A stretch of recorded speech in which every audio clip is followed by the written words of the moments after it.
Time मैंने जब JN. Subramaniam sir के साथ टाइम स्पेंड किया और उसके बाद 25 years पढ़ाते हुए, I have developed a technique where हम पूरी ऑप्टिक्स बिना साइन कन्वेंशन के पढ़ेंगे, without any lens maker follow.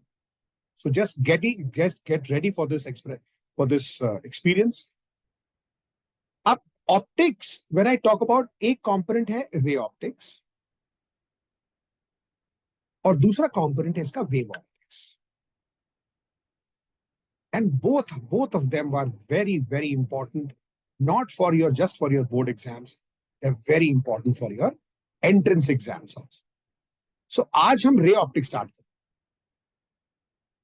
और मैं आपको आज प्रॉब्लम सॉल्विंग, कॉन्सेप्चुअल क्लैरिटी, वो सब की सब चीजें आज हम डिस्कस करने वाले.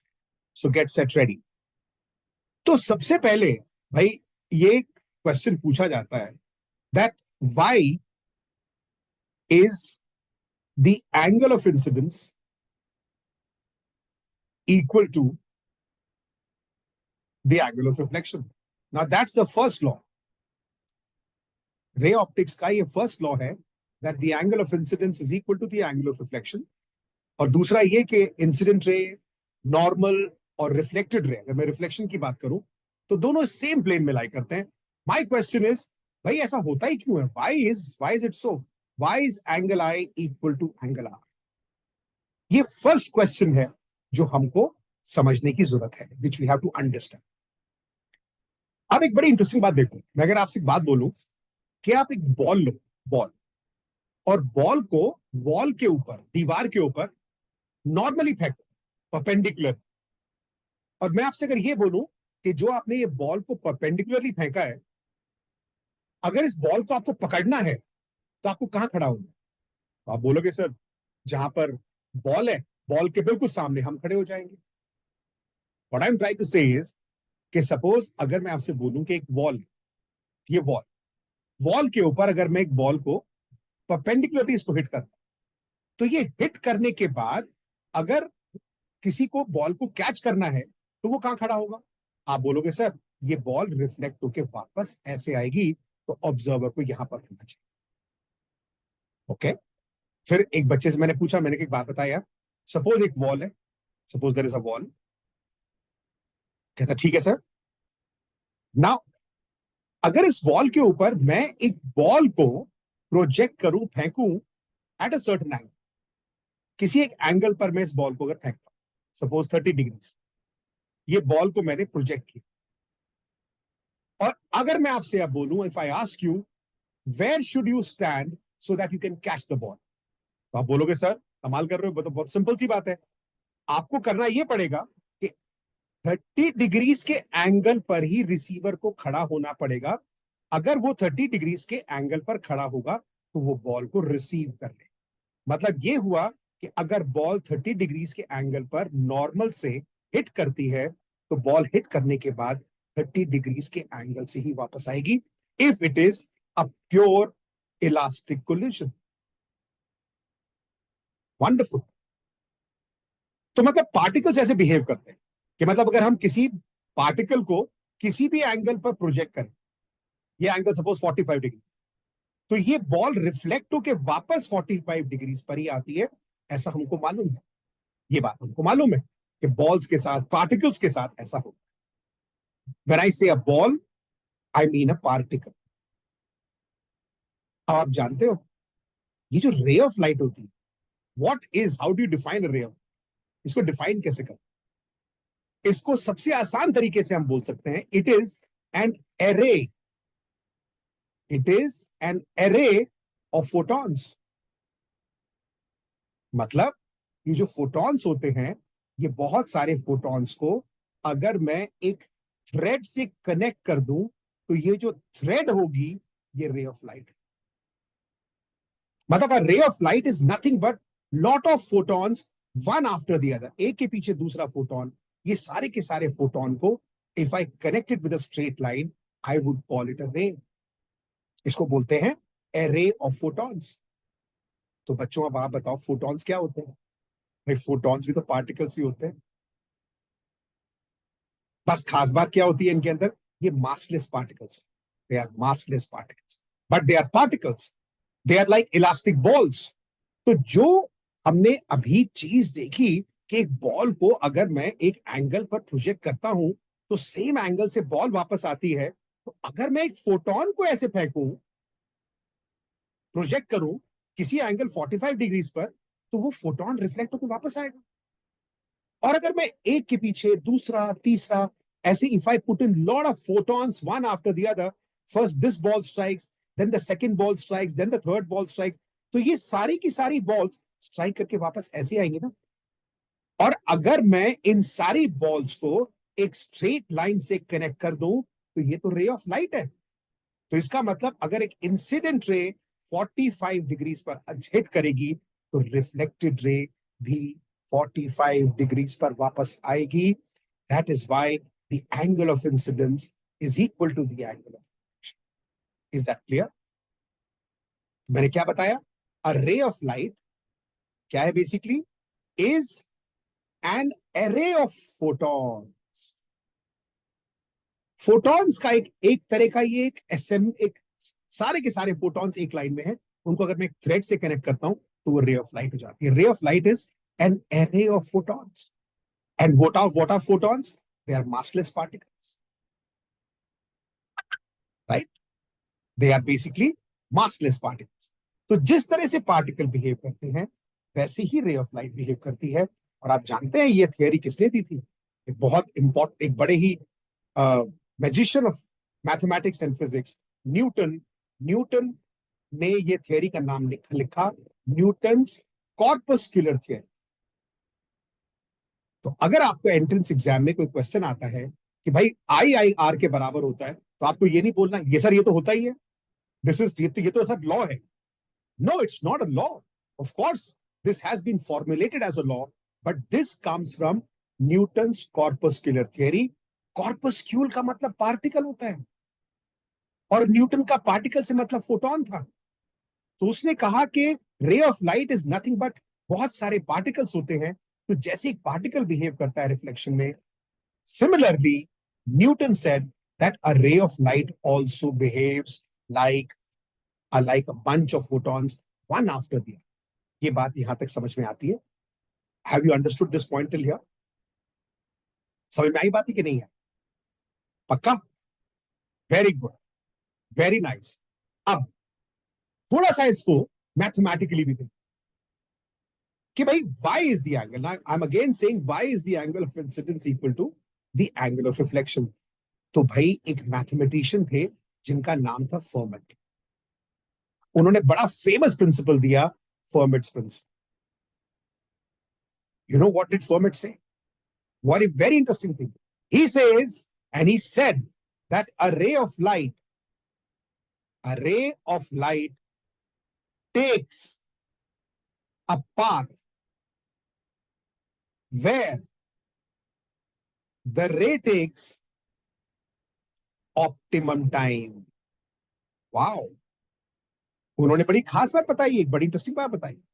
उन्होंने कहा कि अगर एक रे ऑफ लाइट आती है, इंसिडेंट लाइट, और रिफ्लेक्ट होके वापस जाती है, तो ये टाइम जो रे ने यहां से यहां तक और यहां से यहां तक लिया, ये टाइम मिनिमम टाइम होगा। Oh my God, it takes minimum time. यहां से लेके यहां तक और यहां से लेके यहां तक का जो ये टाइम ले रही है रे, ये मिनिमम टाइम हो। अब आप पूछोगे सर ये कैसे हो सकता है, कैसे प्रूव करेंगे? आइए प्रूव करते हैं। Let's prove this. Let's prove that angle i is equal to angle. बड़ा इंटरेस्टिंग प्रूफ है। It will take 5 to 7 minutes, but बहुत सारी लर्निंग होगी आपको। For example I take a plane. सुनिएगा ध्यान से। There is a source of, ये सोर्स ऑफ, यहां से एक इंसिडेंट रे आई, ये हमने इसके ऊपर एक नॉर्मल ड्रॉ कर दिया, and this becomes, if this is the incident ray, this becomes the angle of incidence. What is the angle of incidence? The angle between the incident ray and the normal to the plane is called the angle of incidence, right? अब ये reflect होके suppose यहां पर पहुंचती है, यहां पर एक रिसीवर है, दिस इज द रिफ्लेक्टेड रे, We are calling this angle as the angle of reflection. What is the angle of reflection? The angle of reflection is the angle between the reflected ray and the normal. Now we have to prove that this I is equal to R. अब देखिए इसको हम calculus को use करके, I'm going to use calculus, I'm going to use Fermat's principle to find out, prove that I equals R. सब बच्चे इसको बहुत ध्यान से सुने, understand. Now for example, मैं आपसे अगर ये बोलूं, if I drop a perpendicular here, सुनेगा ध्यान से, and I call it a height h. This is the foot of the perpendicular. Similarly, I drop a perpendicular here and call this height as h2. मैं इस height को h2 बोलता हूं, और इन दोनों perpendiculars के बीच का distance को fixed distance होगा, उसको हम capital D ले लेते हैं. Let's take this as capital D. Let's take this small distance, small distance as x. इसको मैं x ले लेता हूं, तो ये distance कितना हो जाएगा बच्चों? D minus x. अब हमको यहां से यहां तक का टाइम निकालना है और यहां से यहां तक का टाइम निकालना. टाइम कैसे निकालेंगे? What is time? It is distance upon velocity. भाई पाइथागोरस थ्योरम तो आती है ना आपको, आप यहां से यहां का डिस्टेंस निकाल सकते हो. If this is h1, this is x, this is hypotenuse, तो ये टोटल डिस्टेंस कितना होगा? h1 square plus x square whole to the power half. और टाइम कितना हो जाएगा? Divided by the velocity. Velocity कितना है? Velocity of light. So the time a ray takes from here to here will be this distance, which is this distance, the length of this incident ray upon velocity of light. You understood? Plus, यहां से यहां तक का time कितना होगा? बताइए. How will you find the time from here to here? So you need the distance from here to here. This is h2. This is d minus x. So this will be equal to h2 square plus d minus x whole square whole to the power half upon c. ये हो गया total time. ये derivation अपनी life में आप पहली बार देख रहे होंगे. ये डेरिवेशन बहुत आसानी से लोग ना करते हैं ना कराते हैं, but I feel that this derivation is very very important. Not as far as के ये डेरिवेशन है, सीखने को बहुत कुछ मिलता है. इससे हमको पता चला कि टाइम कैसे निकाला जाए. फिर अब if the time has to be minimum, से कहा था ना, what did Fermat say? Fermat ने बोला, फर्मेट्स प्रिंसिपल बोलता है कि जो टाइम लेती है टोटल रे, कहां से? सोर्स से मिरर तक और मिरर से रिसीवर तक, ये टोटल टाइम मिनिमम होना चाहिए, कम से कम होना चाहिए. अगर ये टाइम मिनिमम है तो ही पॉसिबिलिटी है कि रे रिफ्लेक्ट हो रही है. तो how do you find minimum और मैक्सिमम? आप इसको फर्स्ट डिफरेंशिएट करेंगे. I will differentiate time with respect to this variable dt by dx and put it equal to 0. अब थोड़ी सी मैथ्स कर लेते हैं. चलिए आज आपसे थोड़ी मैथ्स करी जाए. Let us see how do you differentiate this function, है ना भाई, dt by dx. तो ये तो कांस्टेंट है, इसको तो बाहर ही रख लेते हैं. This is to the power half, तो ये क्या होगा? हाफ. ये चीज क्या हो जाएगी बताइए? What will this become? This will become h1 square plus x square whole to the power half. ये माइनस हाफ हो जाएगा ना, तो माइनस हाफ को नीचे लिख के हम प्लस हाफ लिख सकते हैं. दिस इज अ कांस्टेंट, इसका डिफरेंशियल 0 और इसका डिफरेंशियल कितना होगा? 2x. ये डिफरेंशिएट कर दिया आपने. Plus now you have to differentiate this, तो फिर नीचे हाफ आएगा. फिर ये डिनोमिनेटर के अंदर आ जाएगा. ये मैं स्टेप जल्दी से करके दिखा रहा हूं आपको, और आपको मेंटली मेरे साथ मूव करना है. कहीं डाउट आए तो please ask me. Go to the power half. इसका डिफरेंशियल 0, इसका डिफरेंशियल कितना होगा? 2 into d minus x. फिर d कांस्टेंट माइनस x का डिफरेंशियल कितना होगा? -1. And this thing has to be equal to 0. ये एक बार ध्यान से देख लीजिए. ये जो मैंने डिफरेंशिएट किया है, have you understood this differential? ये डिफरेंशियल समझ में आया? आया समझ में? अब ये 2 से 2 कैंसिल हो गया. बड़े कमाल का रिजल्ट आने वाले हैं, तैयार हो जाओ, बड़ा मजा आने वाला है. ये 2 से 2 कैंसिल हो गया. ये हो गया x upon h1 square plus x square whole to the power half. बच्चों तैयार हो जाओ. ये माइनस है ना, ये इधर जाके प्लस हो जाएगा. तो मैं क्या लिखूंगा? d minus x upon h2 square plus d minus x whole square whole to the power half. अब जरा देख के बताओ क्या रिजल्ट निकाल दिया आप। अगर ये एंगल आई है तो ये एंगल भी आई होगा, यस और नो। और अगर ये एंगल आर है तो ये एंगल भी आर होगा, ऑल्टरनेट एंगल, यस और नो। अब जरा ध्यान से देखना, ये आई है, ये क्या लिखा आपने, x upon h one square plus x square, x upon h one square plus x square. ये क्या निकाल दिया, what is this value, sine i. And just check this, ये आर है ना, this upon this, perpendicular upon hypotenuse, perpendicular upon hypotenuse, ये कितना हो गया, साइन आर। क्या प्रूव कर दिया बच्चों आपने, आपने प्रूव कर दिया that sine i is equal to sine r. Wow, what a wonderful result. ये कब हो पाया, जब रे ने जो टोटल टाइम लिया वो मिनिमम है। अब जेई के अंदर या नीट के अंदर, if you get this question, why is angle I equal to angle R? You can say because of Fermat's principle, it takes the minimum path. Or because of Newton's corpuscular theory, okay, ray of light behaves as lot of photons moving one after the other. Have you understood this? आपको मजा आया?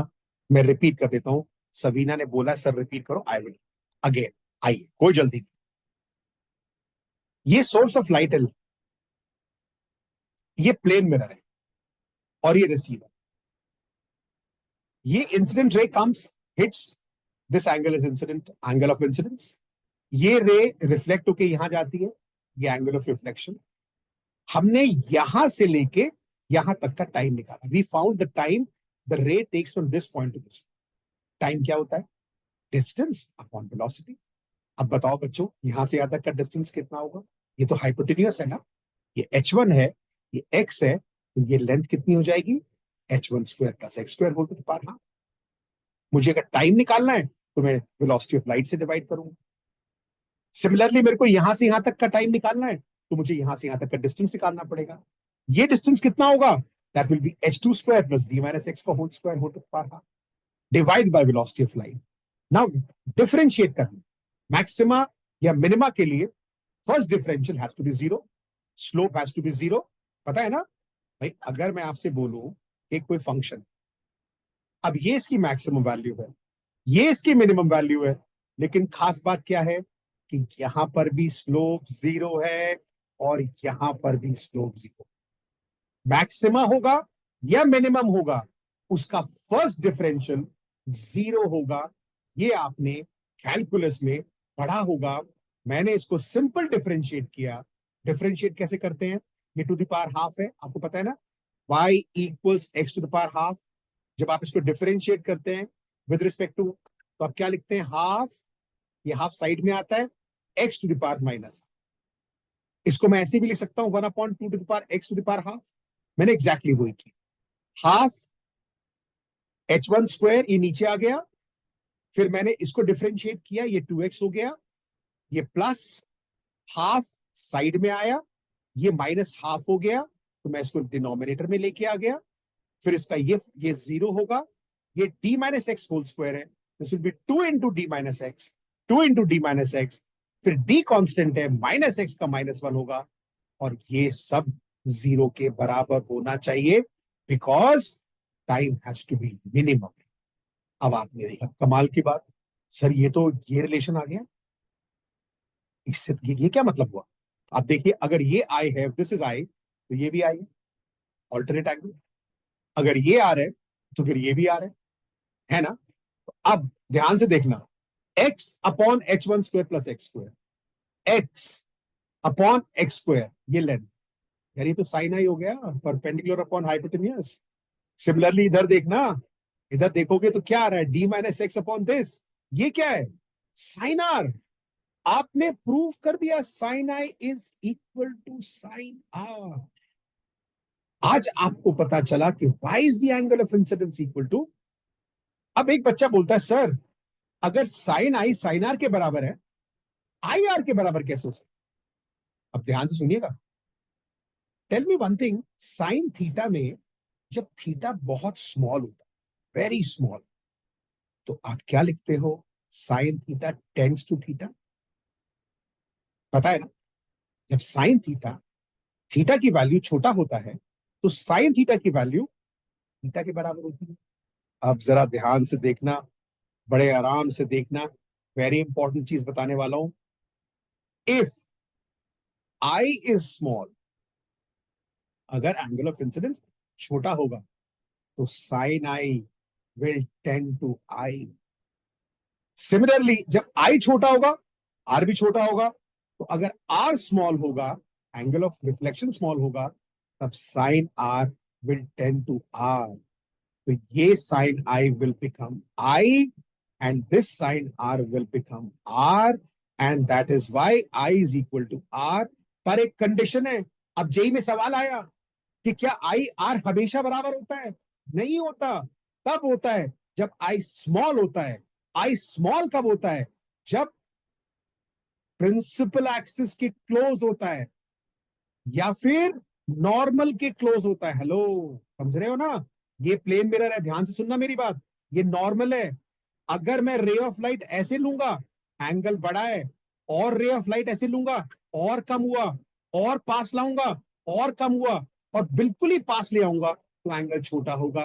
वो raise जो principal axis या normal के parallel होती है और बहुत पास होती हैं, उनको बोलते हैं पैरेक्सियल रेज। ये अगला सवाल बन गया।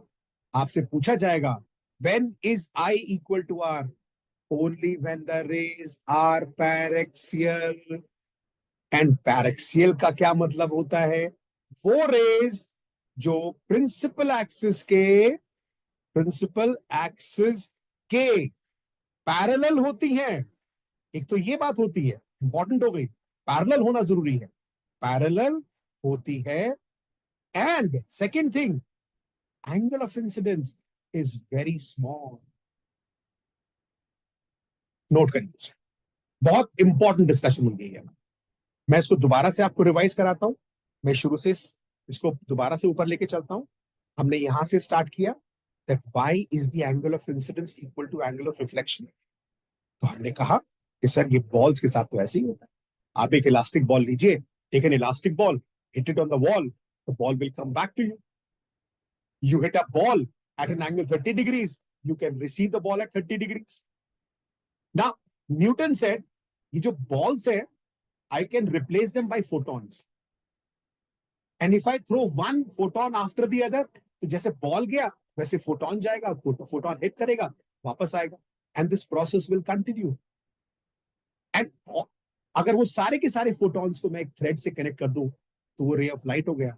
तो रे ऑफ लाइट के अंदर angle of incidence is equal to angle of reflection, and this is because of Newton's corpuscular theorem. फिर हम एक स्टेप आगे गए कि यार, I mean really we want to know, मतलब why is angle I equal to are? तो we went to Fermat's principle. Fermat ने कहा a ray of light takes optimum time. Optimum time, minimum time, मतलब यहां से रे mirror पर जाएगी और मिरर से रिसीवर पर जाएगी। ये वही रे रिफ्लेक्ट होके इमेज बनाएगी जो मिनिमम टाइम लेगी। If this is the object and this is the image, then for sure यहां से यहां तक का टाइम और यहां से यहां तक का टाइम मिनिमम होना चाहिए। हमने वो टाइम निकाल के देखा, we found out that time. हमने वो टाइम कैलकुलेट किया, हमने उस टाइम को डिफरेंशिएट करके जीरो किया। हमको पता था कि मिनिमम के लिए स्लोप जीरो होता है, और जब हमने ये किया तो हमारे सामने तो एक बड़ा अमेजिंग सा रिजल्ट आ गया। ये तो sine i equal to sine r हो गया। फिर हमने कहा कि अगर एंगल छोटा होगा तो sine i will become i and sine r will become r. तो आई इक्वल्स आर, और इन रेस को हम बोलते हैं पैरेक्सियल रेज। इसलिए this result is true only for paraxial rays, my dear friends. अगर मैं इसको शॉर्ट में, शॉर्ट नोट्स बनाऊं, शॉर्ट नोट्स, आपने क्या फाइंड आउट किया? That angle i is equal to angle r. And what is the reason for that? The reason is Newton's corpuscular theorem. What is the reason? The reason is Fermat's principle. कितनी मुश्किल चीजें आपने आज कितने आसानी से समझ ली, देख लिया। And the third is very important, only for paraxial rays. मतलब when angle of incidence is very small. ये आपने अभी तक रीच आउट किया, समझ में आया अच्छी तरह से? यस और नो? अब थोड़ी सी आसान बातें, ये तो डिफिकल्ट था, अब थोड़ा इजी टॉक करते हैं। Let's do an easy talk. What is an easy talk?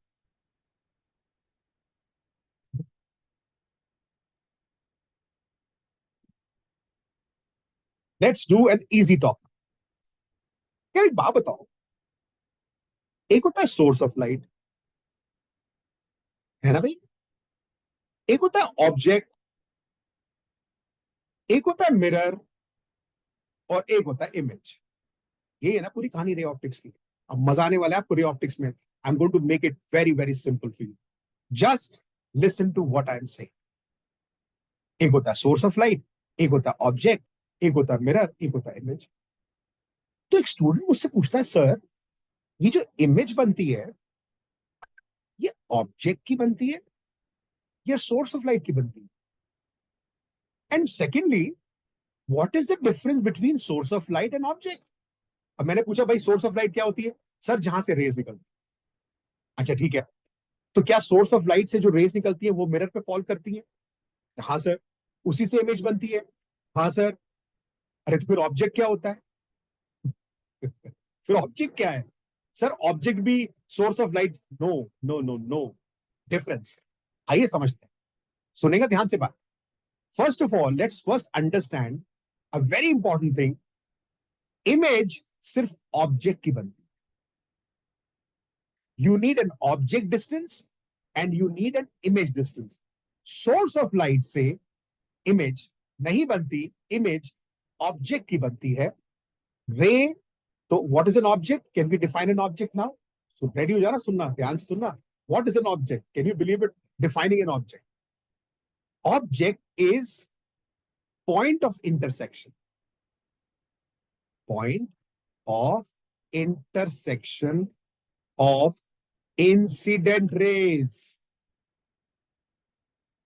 It is a point of intersection of incident rays. आप कहोगे सर इसका क्या मतलब हुआ point of intersection of incident raise? आइए अब आपको मैजिक दिखाता हूं, तैयार हो जाओ। एक सिचुएशन लेते हैं, सिचुएशन वन। कुछ याद नहीं करना है आपको, सिर्फ समझने की कोशिश करना। एक मिरर है और मिरर के सामने एक बहुत बड़ा सोर्स। ऑप्शन वन तो ये हो सकती है, क्या? That the source of light का जो साइज है वो मिरर से बहुत बड़ा है। सेकंड सिचुएशन क्या हो सकती है कि सर ये मिरर है, फिर और सर इसके सामने जो सोर्स ऑफ लाइट रखा है वो बहुत छोटू सा है, लाइक अ बल्ब। तो एक सोर्स ऑफ लाइट ये हो सकता है। सुन रहे हो ध्यान से बात? ये मिरर है, ये सोर्स ऑफ लाइट है, यहां पर भी ये सोर्स ऑफ। अब मुझे एक बात बताओगे तुम, इस सोर्स ऑफ लाइट से अगर इमेज बननी है तो रे को तो ऐसे ही जाना पड़ेगा ना, मिरर के पास। और इस केस में अगर सोर्स से लाइट आ रही है तो उसको मिरर के पास ऐसे जाना पड़ेगा। यस और नो? लॉजिकल है ना? सोर्स ऑफ लाइट से रेज निकल रही हैं, अगर उसको इस मिरर के पास जाना है और ये source is large, source is large as compare to the mirror, अगर ऐसा है तो रेस को तो ऐसे ही जाना पड़ेगा। और इस केस में अगर ये सोर्स छोटू सा है तो उसको रेस मिरर के पास जाने के लिए इंसिडेंट रेस को ऐसे जाना। ठीक है, यहां तक समझ में आता है? अब भैया मुझे बताना ऑब्जेक्ट क्या लिखा था आपने? Object is a point of intersection of incident rays. Incident rays जहां इंटरसेक्ट करेंगी वो ऑब्जेक्ट है। हेलो, अब आप मुझे बताओगे ये इंसिडेंट रेस कहां पर इंटरसेक्ट कर रही है? सर ये इंसिडेंट रेस, सर यही कर रही है। सर ये इंसिडेंट रेस यही इंटरसेक्ट कर रही है, तो फिर तो ये ऑब्जेक्ट हो गया। हाँ सर। और ये इंसिडेंट रेस कहाँ इंटरसेक्ट कर रही है? कैन एनीबडी टेल मी, ये इंटरसेक्ट कहाँ करेंगी? अगर ये पीछे तो कर नहीं सकती, क्योंकि ये तो पीछे तो फैलता हुआ चला जा रहा है, डाइवर्ज कर रहा है। अगर ये इंटरसेक्ट करेंगी तो ये आगे ही कर सकती है। अब लेकिन यहां तो सर मिरर है, तो अगर मिरर नहीं होता, आप इसको dot dot dot dot dot dot dot dot dot dot करके यहां पर इंटरसेक्ट कराते ना, तो ये क्या कहलाएगा? ऑब्जेक्ट। देखा आपने कमाल की बात? ये सोर्स ऑफ लाइट का साइज बड़ा होने की वजह से ये इंसिडेंट रेज पीछे इंटरसेक्ट कर रही है। ये ऑब्जेक्ट है, और यहां पर जब सोर्स छोटा है तो ये इंटरसेक्ट यही कर रही है, तो ये ऑब्जेक्ट है। तो ध्यान से सुनना, अगर सोर्स ही ऑब्जेक्ट है तो ये ऑब्जेक्ट रियल कहलाएगा, और अगर सोर्स और ऑब्जेक्ट अलग है तो ये वर्चुअल है। This is the real definition of a real and a virtual source object, sorry, real and a virtual object. Source is always real, हमेशा रियल होता है। ये है ना रियल, ये है रियल।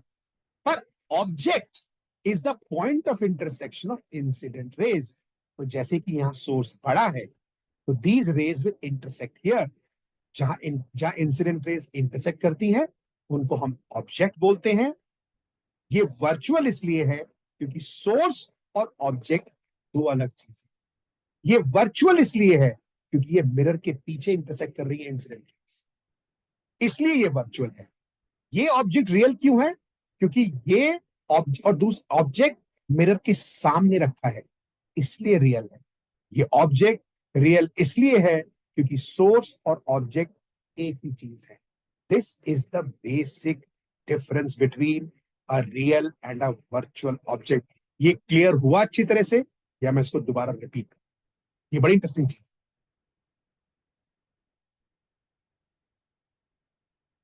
Is it clear?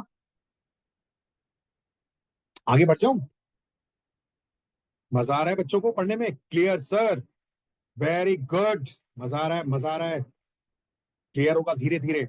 हैं जी, पक्का क्लियर हो गया ना? तो अब अगर आपसे कोई पूछे, बताओ बच्चों what is a real object, आप कहोगे सर बड़ी आसान सी बात है। क्या? कहता है सर सुनो, पहली बात, अगर ऑब्जेक्ट रियल है तो मिरर के सामने रखा होगा। ओके सर, अगर ऑब्जेक्ट रियल है तो रेज यहां से डाइवर्ज होंगे।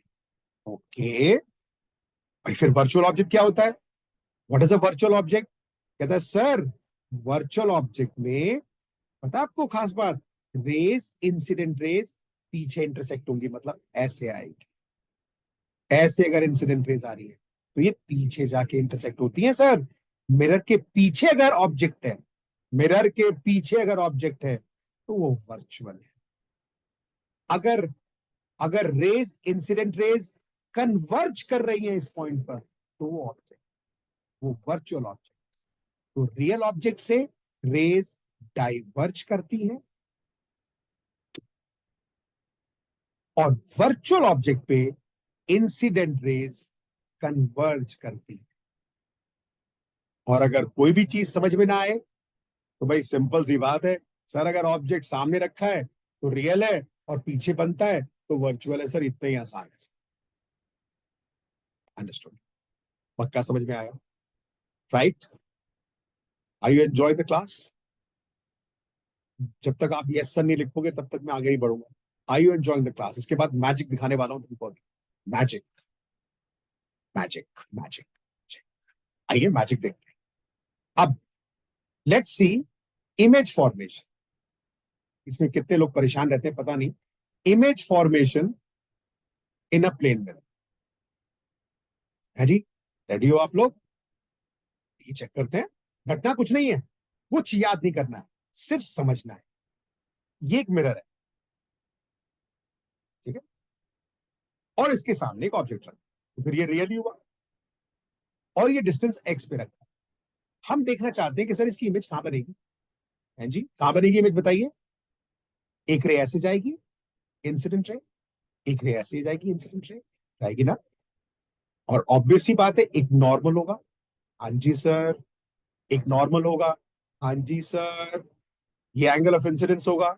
Yes sir. रिफ्लेक्ट होकर कहाँ जाएगी सर? ऊपर। ऊपर क्यों जाएगी सर? इन ये जो नॉर्मल होती है ना, नॉर्मल के अगर एक साइड पे इंसिडेंट रे है तो रिफ्लेक्टेड रे उसकी दूसरी साइड पर होगी। ये क्लियर है सर? सर ऐसे ही if this is the incident ray and this is the normal, तो रिफ्लेक्ट होकर रे इधर आएगी। पक्का? यस। अब बताइए व्हाट इज इमेज? ऑब्जेक्ट तो आपने बता दिया। ऑब्जेक्ट आपने क्या बताया? Object point of intersection, point of intersection of incident raise. Incident raise जहां मिलती हैं उनको ऑब्जेक्ट बोला जाता है। वैसे ही रिफ्लेक्टेड रेज, रिफ्लेक्टेड रेज जहां JAHA जहां मिलती हैं उसको इमेज बोला जाता है। इमेज बोला जाता है, हिंदी प्लस इंग्लिश कंबाइन करके। An image is a point of, क्या है बताइए? Image is a point where reflected rays meet. अब मुझे बात बताना, ये जो रिफ्लेक्टेड रेज मैंने बनाई है जी, या ना रिफ्लेक्टेड रेज, बताओगे ये कहाँ मिल रही है? ये जीवन में आगे तो मिल नहीं पाएंगी क्योंकि ये तो दूर दूर भाग रही है। अगर ये मिल सकती हैं तो पीछे ही मिल सकती हैं, पीछे ही मिल सकती हैं।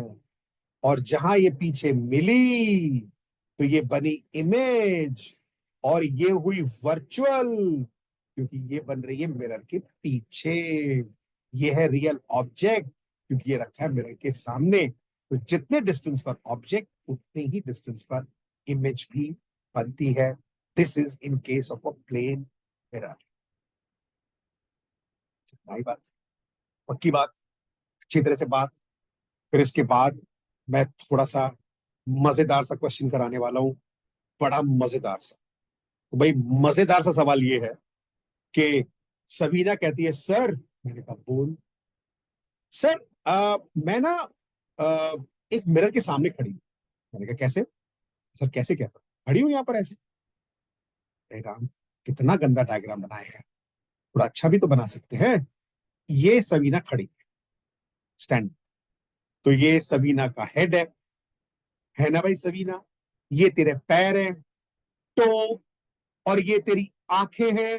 अब तू कहेगी सर आईज सर बीच में क्यों नहीं बनाई? आईज तो हेड के पास ही होंगे सबीना, तो भाई आईज मैंने यहां बना दी। अब सबीना कहती है सर मेरे सामने एक प्लेन मिरर है। ओ वेरी गुड। और सर आपको पता है यार ये कैसा बन गया प्लेन मिरर? टूटा फूटा सा। सबीना कहेगी इतना गंदा प्लेन मिरर बना रहे हो आप? ये बन गया प्लेन। ओके। तो सबीना कहती है सर एक बात बताओ यार, मुझे इसको स्ट्रेट लाइन बनाना है, मैं नहीं मानूंगा ऐसे। एक minute. Shape straight line, God कुछ और ही पंगा ले लिया आपने। नहीं बात, रुक जाओ बे रुक जाओ। बाल को, तो ये लिया मैंने। सबीना ने अपने सामने रखा है प्लेन मिरर। लो जी।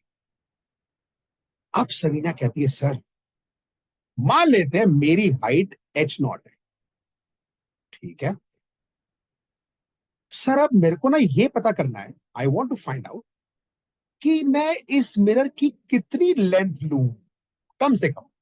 मतलब H0 से ज्यादा, H0 से कम, या H0 के बराबर। मतलब मेरी हाइट के बराबर क्या मुझे मिरर लेना पड़ेगा अपनी पूरी इमेज देखने के लिए? या अपनी हाइट देखने के लिए मुझे मिरर थोड़ा सा बड़ा लेना पड़ेगा, या फिर मुझे छोटा लेना पड़ेगा? ये क्वेश्चन है। तो सवीना स्टैंडिंग, सामने मिरर है, उसकी सवीना की हाइट H0 है। कितना लेंथ ले मिरर का जिससे कि वो अपनी पूरी इमेज देख सके? That is the question. जो इस सवाल का पहले जवाब देगा देवी और सज्जनों, उसको मिलेगा 500 रुपए का इनाम, ₹500 पेटीएम। सबीना के मुंह चेहरे पे ना एक हंसी आ गई कि सर 500 रुपए का सवाल है तो आप चिंता मत करो, मैं इस सवाल को जरूर कर लूंगी। तो सबीना, ₹500 यू कैन विन। अगर तूने सवाल सॉल्व कर दिया या किसी भी स्टूडेंट ने सॉल्व कर दिया, बता दो मेरे को सवीना को अपने आप को देखने के लिए जो लेंथ चाहिए मिरर की, वो सवीना की हाइट से ज्यादा होनी चाहिए, बराबर होनी चाहिए, या फिर ज्यादा होनी चाहिए? Should it be less, equal और more? Think and then I tell you the answer. छोड़ के मत जाना, क्लास के अंदर बैठे रहना, ये मत समझना कम समझ में आ रहा है सर, नहीं समझ में आ रहा है सर। बैठेंगे तो समझ में आएगा ना, कोशिश करेंगे तभी समझ में आएगा। भागना कोई solution, running away is not a solution, fighting is the solution. करके दिखाओ कोशिश, मैं तुम्हारे साथ। तो जन्नत सिंगल सेज यस। जन्नत सिंगल सेज सर ये कम चाहिए। अब जन्नत हम ये जानना चाहते हैं कितना कम चाहिए, मतलब H0/2, H0/3, H0/10, वो हमको कैलकुलेट करना है, और वो भी रे डायग्राम बना के। सोच के बताओ। एक आपको हिंट दे दूं? सबीना कहती है सर एक हिंट तो दे दो। मैंने कहा क्या? कहते सर एक बात तो बताओ, इमेज तो बनती ही है। हाँ, बन जाती है। कहां बनती है? स्क्रीन पर। दिखती कब है इमेज? मेरे को कब दिखाई देगी? Oh very good question. When will I see the image? Bro, आप इमेज तभी देखोगे जब reflected rays, reflected rays reach your eye. वाह, ये हिंट है भाई। आप अपनी इमेज तभी देख सकते हैं, या इमेज आपको तभी दिखाई देगी ऑब्जेक्ट की, जब वो रिफ्लेक्ट होके रेज आपकी आंखों तक आएंगी, तभी वो आपको इमेज दिखाई देगी। तो अब आपको बताना है कि ये H0/2 है, H0/3 है, या क्या है, और रे डायग्राम बना के आपको बताना है। फिर मैं आपको एक्सप्लेन करूंगा, आपको मजा ही ना आ जाए तो क्या बात। टू टू टू टू, करके दिखाओ।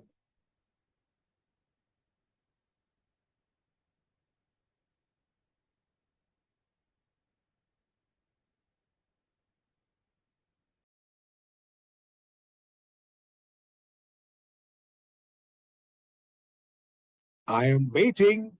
और टाइम खराब नहीं करना, कोशिश करना सॉल्व करने का। हंस पड़ तू सभी ना मेरे ऊपर।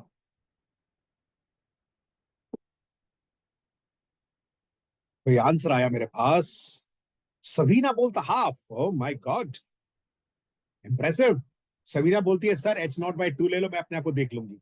मेरे को कैसे पता चला? कहता सर मैंने एक मिरर लिया, उसको तोड़ना शुरू किया, वो जैसे ही आधा हो गया ना मेरी हाइट का, मुझे दिखने लगा। मैंने कहा, कितने मिरर्स तोड़े? कहते सर 10 तोड़ दिए।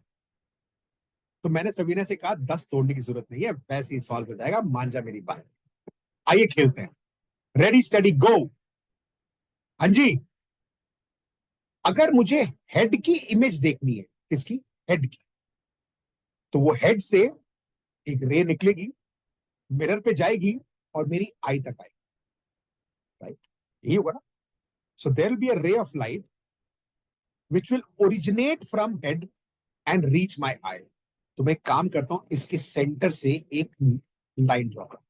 क्यों? क्योंकि मुझे पता है angle of incidence will be equal to angle of reflection. हाँ या ना? इसका मतलब जो ये एंगल ऑफ इंसिडेंस है, ये रिफ्लेक्शन के बराबर होगा। तो रे अगर यहां से निकल के यहां तक आ गई, तो मुझको अपना हेड दिखने लगेगा। ध्यान से सुनना, I will see my head. अब मुझे टो देखनी है। Toe toe toe toe toe toe toe toe is here, toe is here, ये रही टो। अब यहां से रे निकले और आई तक जाए, ठीक है?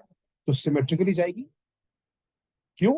क्योंकि angle of incidence is equal to angle of reflection. तो ये रे यहां से गई और यहां आ गई। हेड से रे निकलता है, मिरर पे हिट करता है, आई पर आता है, मेरे को हेड दिखता है। There is a ray which starts from toe, hits the mirror, reaches my eye can see the toe. And in this process you know what you have done, आपने निकाल लिया हाइट। यही तो हो गई length of the mirror needed. इतना ही तो चाहिए। मान लेते हैं ये स्मॉल h है। अब आपको रिलेशन निकालना है h एंड एच नॉट। देखते हैं कितनी मैथ्स लगा सकते हो तुम। तो एक बच्चा बोलता है सर एक बात तो बताओ। मैंने कहा क्या? कहते सर आपने अभी you just told me that mirror के सामने जितने डिस्टेंस पर ऑब्जेक्ट रखते हैं उतना ही पीछे इमेज बनता है। This is object and this is image and this distance is same. मैंने कहा सर एक बात और बताई थी आपने। मैंने कहा क्या? कि सर मिरर के सामने जिस हाइट का ऑब्जेक्ट रखते हैं उसी हाइट की इमेज बनती है। कहा यार ये भी बात भी ठीक है। सर अगर ये इरेक्ट होगी तो ये भी इरेक्ट बनेगी। हाँ यार बात तो ठीक कह रहा है तू। कहता सर इसको इधर लगाओ ना। मैं कहा, कैसे? कहता सर आप इस रिफ्लेक्टेड रे को पीछे लेके जाओ। Okay okay okay okay okay okay okay. Sir आप इस रिफ्लेक्टेड रे को पीछे लेके आओ। Okay okay okay okay okay okay. Sir यही इमेज बन रही है ना? ओ सर अगर आप रिफ्लेक्टेड रे को पीछे लेके जाओगे तो यही इमेज बनेगी ना, बिकॉज यही रेस तो आ रही है इधर और ये रेस आ रही है इधर। तो मैंने कहा क्या? कहता सर जितना डिस्टेंस आगे होगा सेम डिस्टेंस विल बी पीछे ऑल्सो। मैंने कहा हाँ यार ये बात भी ठीक है। सर जितना ऑब्जेक्ट का हाइट होगा उतना इमेज का भी हाइट होगा। मैंने कहा हाँ यार ये भी एच नॉट होगा। मैंने कहा यस। कहता सर आप तो मुश्किल नहीं है। कैसे? कहता सर देखो ना सर एक ट्रायंगल ये रहा, छोटू छोटू ट्रायंगल, छोटू ट्रायंगल। मैंने कहा हाँ है। कहता सर एक बड़ू ट्रायंगल भी है, ये रहा बड़ू ट्रायंगल। मैंने कहा हाँ। कहता सर सिमिलर तो है दोनों, ध्यान से देखो ये तो सिमिलर है सर। मैंने कहा हाँ यार है तो फिर क्यों डर रहे हो? मैंने कहा कैसे? कहता सर दोबारा बताओ। मैंने कहा भाई देख हेड से निकली रे, निकली, निकली, कहां जाएगी? आई पर गई। टो से निकली, कहां जाएगी? आई पर गई। तो इतना ही मेरे को लेंथ ऑफ द मिरर चाहिए तब मैं अपने आप को पूरा देख सकता हूं। अभी मेरे को मालूम कि जितना ऑब्जेक्ट का डिस्टेंस होगा उतना ही इमेज का डिस्टेंस पीछे बनेगा। इमेज क्या होती है? जहां पर रिफ्लेक्टेड रेज जहां से कन्वर्ज या डाइवर्ज करती है।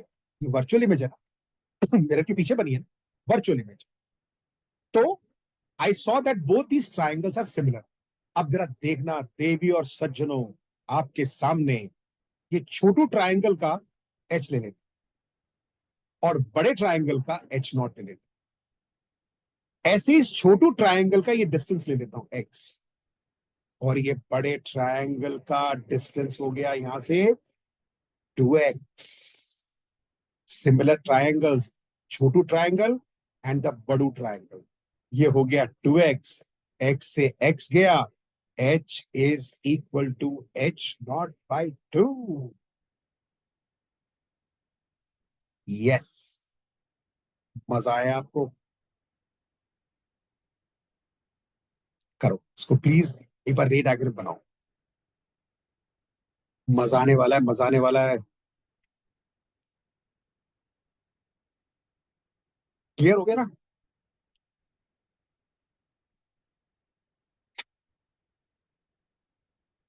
h not by 2।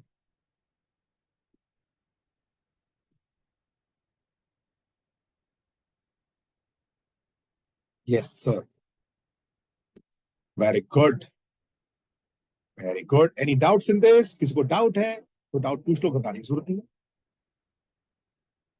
फिर इसके बाद में अगला सवाल लेके आऊंगा आपके सामने, और वो क्वेश्चन जो जेई मेंस में आ चुका है। वाह, जेईई मेंस के अंदर एक क्वेश्चन आता है।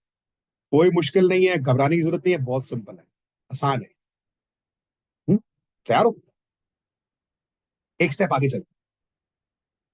अब क्वेश्चन कुछ ऐसे बनता है, सुनिएगा ध्यान से, पाए कि दिस इज वाई एक्सिस। सभी ना ध्यान से देखिए, बड़ा इंटरेस्टिंग सवाल है। ये एक्स एक्सिस। ओके, अब वो कह रहा है मैंने एक प्लेन मिरर वॉल पे हैंग कर दिया। ओके, इसका कोऑर्डिनेट है, this coordinate is 2,0 and this coordinate is 4,2 ले लेता हूं। नहीं, कुछ और ले लेता हूं, जीरो तो हो भी नहीं सकता। इसको ले लेते हैं 2,2 प्रोबेबली, और इसको ले लेते हैं 2,4। एक मैं इसको थोड़ा सा ऑल्टर कर देता हूं। ये ले लेते हैं, सपोज एक ऑब्जेक्ट रखा है 2,0 पर, this is 4,2 and this is 4,4। ठीक है, तो मतलब इसका एक्स कोऑर्डिनेट 4 हो गया और ये इसके दो कोऑर्डिनेट्स। सुनना ध्यान से बात। और एक ऑब्जेक्ट यहां पर रखा, सभी ना बड़ा इंटरेस्टिंग सवाल है। ये वॉल पे हमने हैंग किया मिरर। अब क्या है, एक ऑब्जर्वर इस वाई एक्सिस के अलॉन्ग मूव करना शुरू कर, इसके ऐसे मूव कर रहा है। और क्वेश्चन क्या है, क्वेश्चन ये है कि इस ऑब्जर्वर को इस ऑब्जेक्ट की इमेज कहां से कहां तक दिखाई देगी। मतलब ये ऑब्जेक्ट है, ये मिरर है, इसका इमेज फॉर्मेशन डेफिनेटली यहां पर होगा। तो मेरे को इस ऑब्जेक्ट की इमेज कितने रीजन में दिखाई देगी, यहां से यहां तक दिखाई देगी, यहां से यहां तक दिखाई देगी, किन कोऑर्डिनेट्स के बीच में आई can see the image of this object through the mirror. कुछ बात समझ में आई आपको, कहानी समझ में आ रही है मैं क्या कहना चाह रहा हूं। एक वाई एक्सिस है और एक एक्स एक्सिस। एक्स एक्सिस पे एक ऑब्जेक्ट है, एक मिरर को आपने ऊपर हैंग किया। आपको यह देखना है कि किस रीजन में, कितने रीजन में, इसको बोलते हैं bye the way field of view, field of view के इस ऑब्जेक्ट की इस मिरर से जो इमेज बनेगी इस वाई एक्सिस पे, वो किस रीजन के बीच में दिखाई देगी। सोच के बताओ, टेक योर टाइम, थोड़ा सा सोचो, फिर बड़ा मजा आए। मतलब इसका मतलब यही हुआ ना, एक रे ऑफ लाइट आप सबसे नीचे से लोगे और वो रिफ्लेक्ट होके ऊपर जाएगी, बुम। मतलब इससे नीचे तो मिरर ही नहीं है, तो रे ऑफ लाइट रिफ्लेक्ट होके कहां से जाएगी। तो इसका मतलब अगर एक आदमी यहां से चलना शुरू करेगा, यहां पहुंचेगा, यहां पहुंचेगा, जब वो यहां पहुंचेगा तो उसको पहली बार इस ऑब्जेक्ट की इमेज दिखना शुरू होगी। और कब तक दिखाई देगी, जब तक हम इसके अगर एक्सट्रीम पॉइंट पे जाएं तो ये रिफ्लेक्ट होके ऊपर जाएगी। इसका मतलब इस रीजन में जब तक ऑब्जर्वर है तब तक उसको इस ऑब्जेक्ट की इस मिरर से इमेज दिखाई देगी।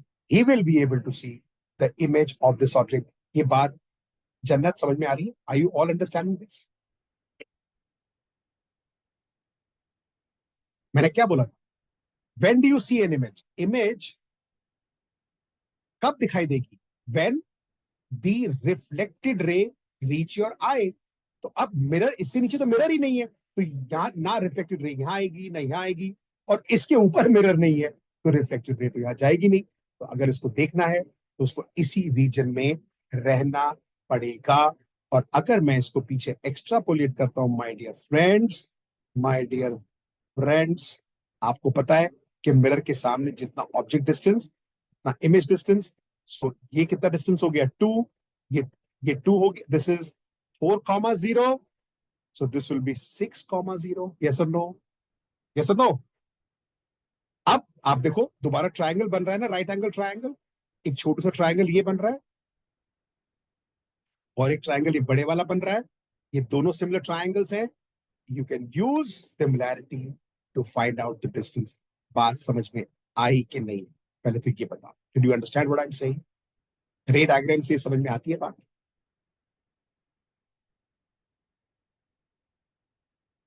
तो अगर आई यहां पर होगी और फिर आई यहां पर होगी, इस रीजन के अंदर, this region is called the field of view. इस पर एंट्रेंस एग्जाम्स में बहुत क्वेश्चंस आते हैं। आई होप आपको समझ में आ गया होगा। आपको बेसिकली ये निकालना है यहां से यहां तक का लेंथ, तो हम एक ट्रायंगल ये यूज करेंगे, ये वाला। Yes, we can find this length. फिर हम ये बड़े वाला ट्रायंगल यूज करेंगे, we can find this length, and the difference of the length will be this region जिसके बारे में वो हमसे सवाल पूछ रहा है।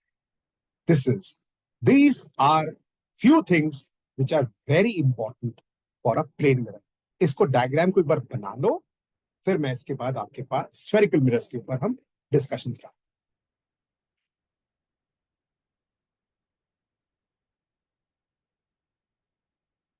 Very good boys and girls.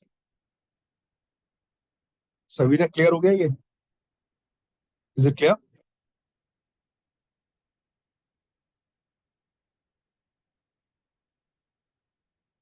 Yes. So a brief revision. देखो हम क्या कर रहे हैं, कितनी खतरनाक चीजें पढ़ाई कर रहे हैं हम लोग। हमने पहले निकाला कि कम से कम लेंथ मिरर का कितना चाहिए अपने आप को देखने के लिए, प्रूव किया आपने एस नॉट बाई 2। फिर आपने फील्ड ऑफ व्यू जैसी चीज निकाली। This is amazing, amazing. अब हम मूव करेंगे, this these are the only two things which are important for plane mirrors.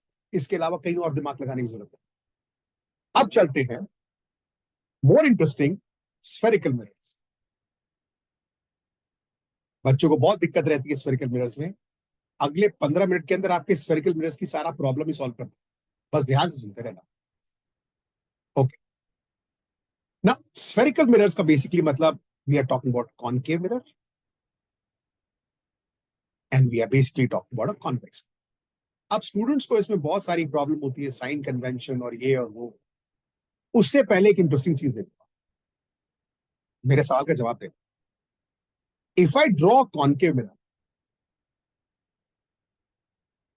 Okay, this is a concave mirror, right? The cave is from inside, ये concave mirror है। This is called a pole, this is called principal axis. पता है ना ये तो सारी बातें, 10th में पढ़ा है आप लोगों ने, you studied this in 10th also. This is principal axis, ready? Now if I draw an incident ray, अगर मैं एक इंसिडेंट रे ऐसे ड्रॉ करूं और आपसे पूछूं कि यहां पर एंगल ऑफ इंसिडेंस कितना है, निकाल सकते हो? Can you tell me how do you find the angle of incidence at this point? Can anybody tell me? Interesting question है, करके दिखाओ। एक spherical mirror, principal axis, parallel ray. आपसे मैं सिंपली पूछ रहा हूं, कैन यू टेल मी कि इस पॉइंट पर एंगल ऑफ इंसिडेंस कैसे निकालें?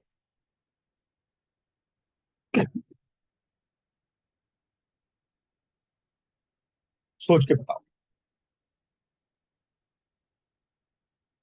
Lot of students will become engineers and lot of students will become doctors,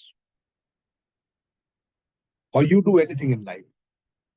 एक चीज बड़ी इंपॉर्टेंट है, लॉजिकली आप सोच सकते हैं कि आपका bent of mind logical direction में जाता है कि अगर आप लॉजिक की तरफ चलना शुरू कर देंगे तो आपको लगेगा कि ना तो रटना, ना याद करना, we don't have to cram anything, we don't have to remember anything, you can visualise things.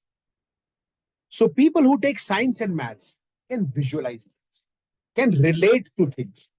So थोड़ा सा सोच के बताओ, angle of incidence, how do I find the angle of incidence at this point? आपको पता है ना what is the angle of incidence? The definition पता है ना हमको, what is the angle of incidence?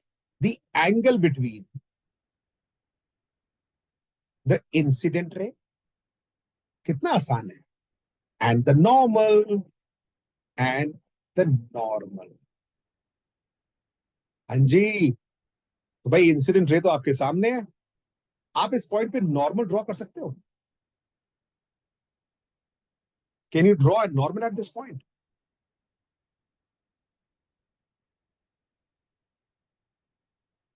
Hint देता हूं आपको, हिंट, हिंट, HINT, हिंट। इधर आ जाओ थोड़ा सा। एक सर्कल में, एक सर्कल पे अगर मुझे इस पॉइंट पर नॉर्मल ड्रॉ करना सर्कल, तो आप क्या करते हो? आप कहते हो सर सबसे पहले आई ड्रॉ टेंजेंट, फिर सर फिर इसके परपेंडिकुलर नॉर्मल होती है, फिर बट सर वो सेंटर से पास करती है। Oh, that means in a circle और in a sphere, a normal always passes through the centre. मतलब अगर मुझे यहां नॉर्मल ड्रॉ करनी है, ये नॉर्मल है। If I have to draw normal here, कुछ करने की जरूरत नहीं है, सिर्फ सेंटर से कनेक्ट कर दो, ये नॉर्मल। हाँ या ना? है ना? Yes, yes, yes, yes. Radius of curvature, जन्नत Singh. Okay, okay, okay. Interesting, interesting. Yes. So if I have to draw a normal at this point, what do I do? Can anybody tell me? Sir centre लो आप इसका, मतलब sir ये कोई ना कोई एक स्फेयर होगा ना जिसमें से आपने कॉनकेव मिरर बनाया है। मैंने कहा हाँ, तो सर उसका एक सेंटर भी होगा। मैंने कहा yes.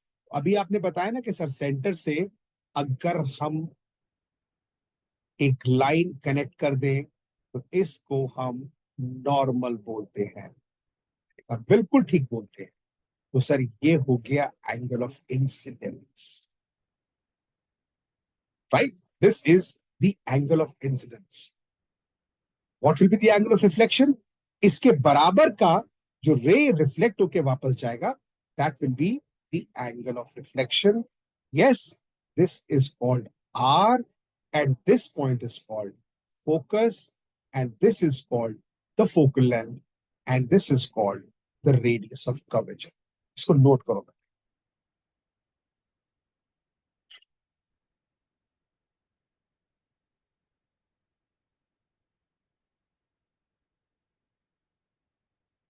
Very good, very good. अभी देखो आपके साथ एक खेल करने वाला हूं मैं, एक बहुत खतरनाक चीज प्रूव करने वाले हैं हम। आपने पढ़ा है ना ये एफ r/2 के बराबर होता है। प्रूव करेंगे कि गलत है। I will prove in front of you F is not equal to r/2। F is only equal to r/2 under one condition.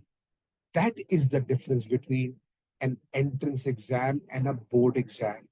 In a board exam, or in when you prepare, keeping boards in mind, आपको अच्छा लगा हाँ sir ठीक है FR/2 है।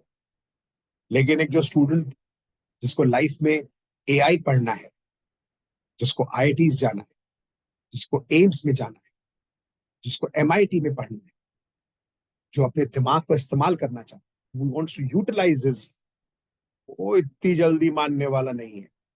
वो बोलेगा sir पहले प्रूव करूंगा तभी मानूंगा। And I will prove it to you that F is not equal to r/2 at all times. अब आप पूछोगे सर ऐसा क्यों बोल रहे हो आप, मतलब ऐसा बोल क्यों रहे हो? तो भाई एक बात बताओ, करें काम को करके देखें। Let's try this. Let's take a concave mirror. Now this derivation is important for your board exam also and for your entrance exam also. And this derivation is anyways important because derivations को याद नहीं करना, derivation से आपको समझने की कोशिश करना। Okay, so this is C, this is focus, है ना भाई? ठीक है ना यहां तक? और एक रे ऑफ लाइट ऐसे आती है, ये एंगल ऑफ इंसिडेंस है, ध्यान सुनना। और ये एंगल ऑफ रिफ्लेक्शन है, और ये भी आई है, I is equal to are, तो ये भी आई है। This distance is R and this distance is M. और हम ये प्रूव करने जा रहे हैं F is not equal to R. Do you want to try this on your own? You want to try this? So how can we find a relation between F and R? भाई ये distance R है, ये distance F है। If you can somehow find this distance, you can relate R to F, because what is R? R is F plus CF. F plus CF is R. If you can find CF, you can find relation between R and F. This is how you have to think, whether you're solving physics, chemistry, maths, or biology, or economics, or anything. This is how you will have to find out. नहीं तो आपको कैसे याद आएगा यार मुझको F और R में रिलेशन निकालना है, सर ये F है, ये R है। If I have to find relation between the two, I actually need to find CF. आप में से कोई बच्चा CF की वैल्यू निकाल सकता है क्या? निकाल दो तो मजा आ जाए। ट्रायंगल है, ज्योमेट्री यूज करो, कैलकुलस यूज करो, ट्रिग्नोमेट्री यूज करो। Can you find the value of CF? Try it. Very good students, आप मेहनत कर रहे हो, आप अच्छा लग रहा है मेरे को। हम यही कर सकते हैं ना, we can only work hard. We will work hard. Give up मत करना, ट्राई जरूर करना प्लीज मेरे कहने पर.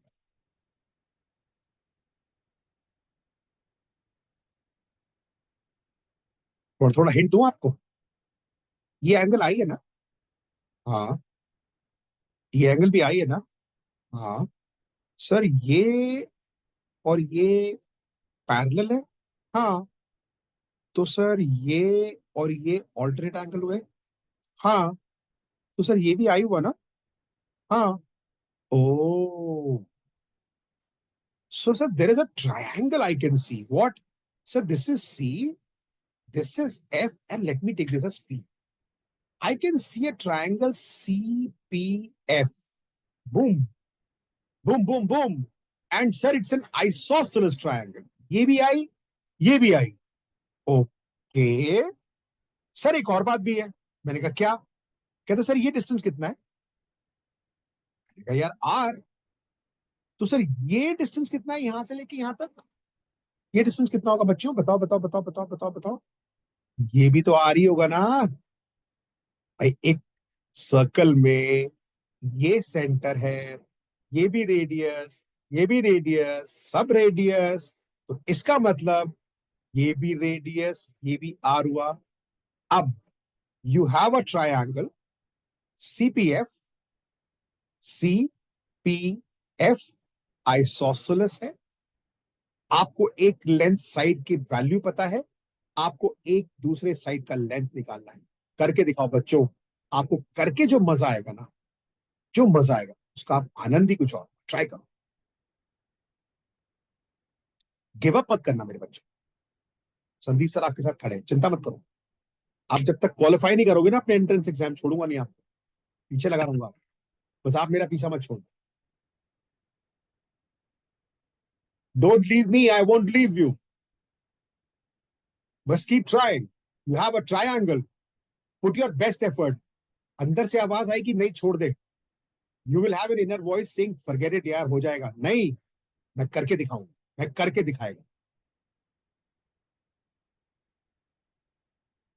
हिंट दूं आपको? Hint, HINT, hint. सर दे दो सर, हिंट की बहुत जरूरत है. We need the hint. Okay, you see this triangle. Yes. If I drop a perpendicular here, this angle is equal to this angle. This angle is equal to this angle. And this side is common. Hello. Oh, sir, ये दोनों triangles similar हो गए. Congruent भी हो गए. Okay. Sir ये angle बराबर, ये साइड कॉमन, ये 90-90. ओहो, तो सर इसका मतलब, तो ये length will be equal to this length. ये दोनों साइड्स बराबर होंगी. बट ये तो टोटल आर है. ओ, ओ, ओ, ओ, ओ, तो ये R/2 हो जाएगी. ये एंगल आई है. एक ट्रायंगल बना जिसके अंदर एक राइट एंगल ट्रायंगल है. I know one side which is R/2. I know one angle I. Can you find CF now? Can you do it really fast? Come on class 12 students, can you do it? What will be the value of CF? It's a right angle triangle. See, it's a right angle triangle. आपको एक angle पता है, एक side पता है, आपको दूसरा side निकालना. Can you do it? Okay, what is cos I by the way? Cos I तो sir base upon hypotenuse. Oh, base is R/2 and hypotenuse is CF. Oh my God. Sir CF निकल गया. R/2 cos I. Sir हमने CF की value निकाल ली. ये आ गया CF निकल के. We found the value of CF, sir. Wasn't very difficult. Okay, so if R is equal to F plus CF, so can I say R equals F plus R/2 cos I? And now, my dear friends, see the next result. It's going to be a game changer. F is R minus R by two cos I. ये देखिए आप, ये कितनी कमाल की चीज।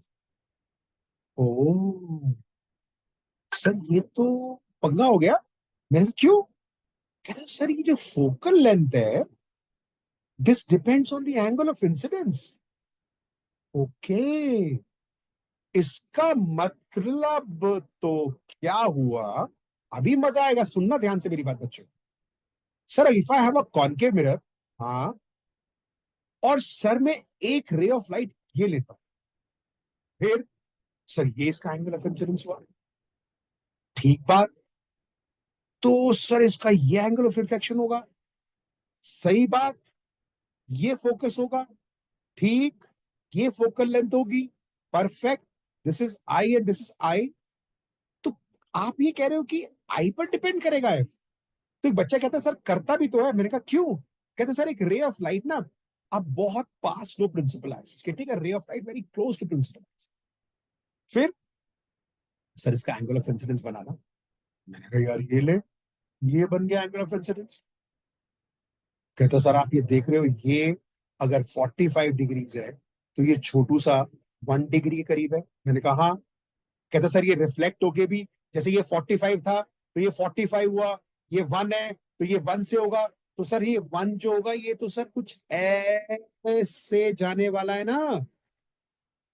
तो sir ये तो फोकस यहां बनेगा ना, मतलब इस रे का फोकस और इस रे का फोकस अलग होगा, क्योंकि एंगल ऑफ इंसिडेंस अलग है।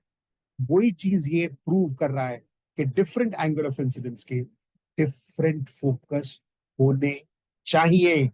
This is which also means which also means अगर मैं कॉनकेव मिरर लेता हूं और मैं बहुत सारी रेज लेता हूं, तो सभी रेज का एंगल ऑफ इंसिडेंस अलग अलग होगा, सबके फोकस अलग होंगे, सारे फोकसेस अलग होंगे। फोकस अलग का मतलब इमेजेस मल्टीपल बनेंगी, multiple image formation. O my God, एक ऑब्जेक्ट के इतने सारे इमेजेस बनेंगे तो कोई भी इमेज अच्छा नहीं होगा, कोई भी इमेज शार्प नहीं होगा। ये हम नहीं चाहते। क्या करें? ये तो एंगल ऑफ इंसिडेंस पे डिपेंड कर रहा है सर। हम्म। अब एक चीज दिखाऊं तुमको, बड़ी इंटरेस्टिंग, मजा आने वाला है। अच्छा, अगर आई बहुत small, if I is very small, if the angle of incidence, तो कॉस आई किसके बराबर होगा? Almost tending to 1। भाई कॉस 0 1 होता है ना। तो अगर मैं आई को बहुत छोटा कर दूं तो cos I will tend to 1। Oh sir ji, अगर ये 1 हो गया कॉस आई, तो ये रह जाएगा r/2, और ये हो जाएगा f becomes r minus r/2, and f becomes equal to r/2 only when i is small. And I small कब होगा? बताना। आई छोटा कब होगा? आपने देखा ना। ए, दो कंडीशन है इसकी। A, parallel to principal axis. Two, very close to principal axis. ये बच्चे भूल जाते हैं। लोगों को लगता है पैरेक्सियल रेस का मतलब होता है parallel to principal axis. Half truth, पूरा ट्रूथ। जब जितना ये इंसिडेंट रे प्रिंसिपल एक्सिस के क्लोज जाएगा, this angle will become small, smaller, smaller, smaller, and the more I is small, cos I will tend to 1, and if cos I tends to 1, then cos I will become 1, and f becomes r/2, only true for paraxial rays. लिख लो, this is the general result.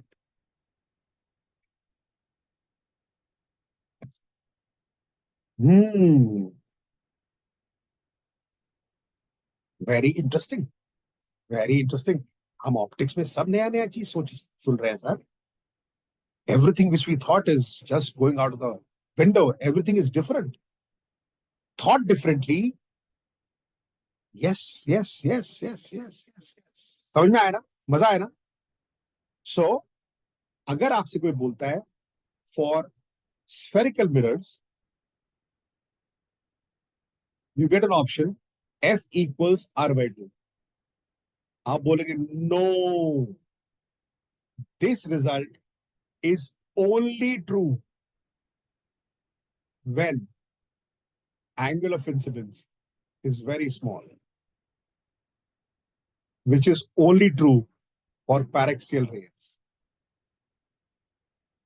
So if it is paraxial rays, f is r by 2, and if it is not a paraxial rays, then f is r minus r by 2 cos I. Please note this down. जो rays paraxial नहीं होती बच्चों, उनको बोलते हैं marginal rays. Marginal rays. They are called marginal rays. So this result is true for all rays, and this result is only true for paraxial rays. ये छोटा छोटा चीजें तो चाहिए जेई के लिए, ये छोटे छोटा चीजें चाहिए आपको नीट एग्जाम को क्रैक करने के लिए. You are in IITs. मजा आ रहा है? Are you enjoying the class? Sabina, are you enjoying the class? Are you all understanding, Aditya, Akshay? There's so many students, so many centers. I'm so happy to see all of you studying. Yes, sir. Very good. Very good. So we are left with last 5 minutes. अब जाने से पहले एक एक दो हाथ हो जाए क्वेश्चंस के लिए. रेडी हो आप लोग? Very good. Let me take some 1 or 2 questions. फटाफट मैं आपको साइन कन्वेंशन भी समझा दूं. बच्चे बड़े कंफ्यूज रहते हैं सर साइन कन्वेंशन. आइए आपका प्रॉब्लम सॉल्व कर. Let me solve this problem. Okay, ready? Okay, this is a concave mirror and this is a convex mirror. है ना भाई? ये कॉनकेव है और ये कॉन्वेक्स है. लेकिन जानते दोनों की खास बात क्या है? क्या? इसका भी सेंटर यही होगा और इसका भी सेंटर यही होगा. ओ, दोनों के सेंटर सर होंगे तो लेफ्ट हैंड साइड. ठीक, तो मतलब इसका फोकस भी इधर ही होगा और भाई साहब इसका भी फोकस इधर ही होगा. है ना भाई? Assuming paraxial rays. अब साइन कन्वेंशन इंटरेस्टिंग. ये जो शेडेड एरिया है ना, शेडेड एरिया, इस डायरेक्शन को हम पॉजिटिव लेंगे, पॉजिटिव एक्स एक्सिस, और ये होगा हमारा पॉजिटिव वाई एक्सिस. ऐसे ही इधर इधर देख रहे हो ना आप लोग, ये शेडेड एरिया है ना, शेडेड एरिया, इसको लेंगे हम प्लस एक्स एक्सिस और इसको लेंगे हम plus Y axis. Very good. Shaded area का साइड प्लस, शेडेड एरिया का साइड प्लस. ये बात समझ में आता है? अब इसके हिसाब से, हेलो, ये आर है, हाँ सर है. ये एफ है, हाँ सर है. ये डायरेक्शन क्या लिया? सब पॉजिटिव एक्स. ये डायरेक्शन क्या हुआ? Minus x, minus x. इसका मतलब for concave mirrors, R is negative, F is negative, and come this side, you take it this direction as positive, and because this is the shaded area, or this is R, this is F, this is positive. Therefore, for convex mirrors, R positive, F positive. Note करो उसको.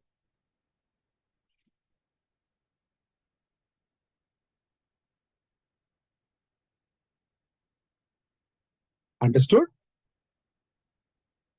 And single formula to solve all the questions, which is 1 by V plus 1 by U is equal to 1 by F.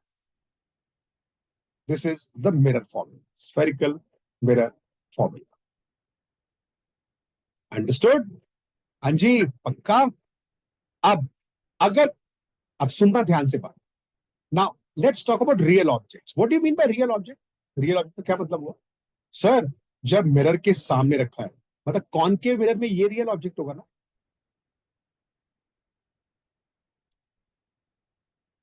यहां पर mirror के सामने इधर, मतलब ये real object होगा इधर, सुनते रहना ध्यान से बात। हेलो, कॉनकेव मिरर में रियल ऑब्जेक्ट इस साइड में रखा रहेगा और इधर ये नेगेटिव है। इसका मतलब कॉनकेव मिरर्स में real object by sine convention you will be negative, पक्का। और इधर ये रियल ऑब्जेक्ट रखा रहेगा ना, इधर ये प्लस एक्सिस है तो ये माइनस हुआ। ओ that's so simple. In convex mirrors also real object के लिए यू इज नेगेटिव। कितना आसान हो, रटने की जरूरत ही नहीं, सामने आ, don't have to cram in it, just see it in front. Understood. अब वी का बात करते हैं, बड़ा इंटरेस्टिंग है। वी, फोकल लेंथ तो क्लियर हो गया ना, कॉनकेव मिरर में focal length is negative, convex mirror में focal length is positive. Now let's talk about image, है ना भाई, रेडी। अब रियल इमेज कब बनेगा, कहां बनेगा, मिरर के सामने सर। अगर इधर होगा तो इधर ही रियल इमेज बनेगा। हाँ तो नेगेटिव है। तो अब अगर कॉनकेव मिरर है और रियल इमेज बनता है, V is again negative. Similarly अगर मैं रियल इमेज की बात करूं तो रियल इमेज इधर बनेगा कॉन्वेक्स के अंदर, है ना, और इधर भी ये नेगेटिव है। इसका मतलब रियल इमेज के अंदर भी V will be negative. Have you understood this? This is the easiest way to do sign convention. I'm going to take the next class, and in that I will discuss refraction with you and some problems on this. I hope आपको ये session अच्छा लगा होगा। I hope you like the session. आप chat box में लिख के मुझे बता सकते हो, did you understand what I taught you? This recording will be shared with you. You can go through the recording properly. Next class we will take some doubts. We will discuss few questions on this, and then we will start refraction. Understood? This batch, special batch, has been formed keeping in mind that before our JEE main से पहले हम अपने आप को prepare कर लें इस exam. Thank you very much and God bless you all.